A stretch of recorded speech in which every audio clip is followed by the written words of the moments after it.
Senator Lindsey Graham has upended the Senate ahead of what could be a pivotal few months, from high-stakes legislative battles to judicial and cabinet confirmations. Just about an hour ago, his sister Darline was appointed by South Carolina's governor to finish out her brother's term. CNN national correspondent Michael Yoshida joins us now live to talk about what this change means for the moving legislation through Congress. What do we know at this point, Michael? Hi there, Leslie and Lorenzo. No question, Lindsey Graham's death shocked and stunned those on both sides of the aisle here in Washington. And while his passing won't impact the razor-thin majority that Republicans have in the Senate, it has created this entirely new reality for the GOP as they're trying to get some pretty key agenda items passed before the midterms, but now have to try and do so without a valuable deal maker and voice.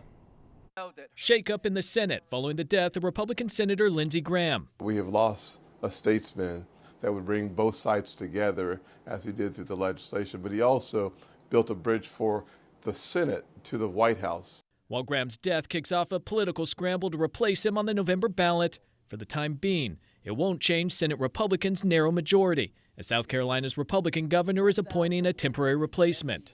Still, the GOP is losing an influential voice and a veteran deal maker. His voice is going to be really, really missed in terms of the relationship that some Republicans have with the president and his team, because he was so good and so effective at talking to the president and was so respected by the president. Graham was a key player in several ongoing and upcoming legislative battles, including Acting Attorney General Todd Blanche's confirmation process. He also chaired the Senate Budget Committee, which is trying to muscle through parts of President Trump's voter ID bill. Also, amid a White House push, Graham advocated for more defense funding for the Iran war, which faces a difficult path in Congress. And he was a vocal supporter of Ukraine, just days before his death celebrating a major victory for his bipartisan push to impose crippling tariffs on countries that import Russian oil and energy sources. It's clearly a loss for Ukraine, primarily because Lindsey Graham was a Republican who both strongly supported Ukraine and had Donald Trump's ear. And while Lindsey Graham's sister, Darline, will serve out the remainder of his term, again, because he was up for re-election, his death is now causing this sprint primary election to happen as well to replace his name on the November ballot. South Carolina state law calls for that primary election to happen in August. Lorenzo, Leslie? Yeah, boy, they've got to speed everything up there, so we know what's happening in South Carolina. But it's not the only Senate race that's been shaken up recently. You've got the departure of Graham Plattner in Maine. And so how are Democrats there working to regroup and replace their nominee?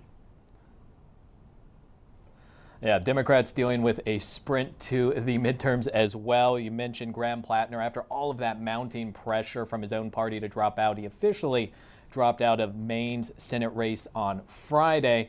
And now Democrats they're scrambling to try and figure out a replacement. Of course, Maine's so crucial to them as they try and regain control of the Senate. So we know at this point, July 25th, that's the key date for them. That's going to be a nominating convention to try and find that replacement. Now, right now, we've got about a dozen or so names that are being thrown out as possible replacements. No clear front runner at this point, but it's definitely going to be a challenge for whoever the candidate is to try and unify that party and then try and mount, if they can, a serious challenge in these high-stakes November midterms.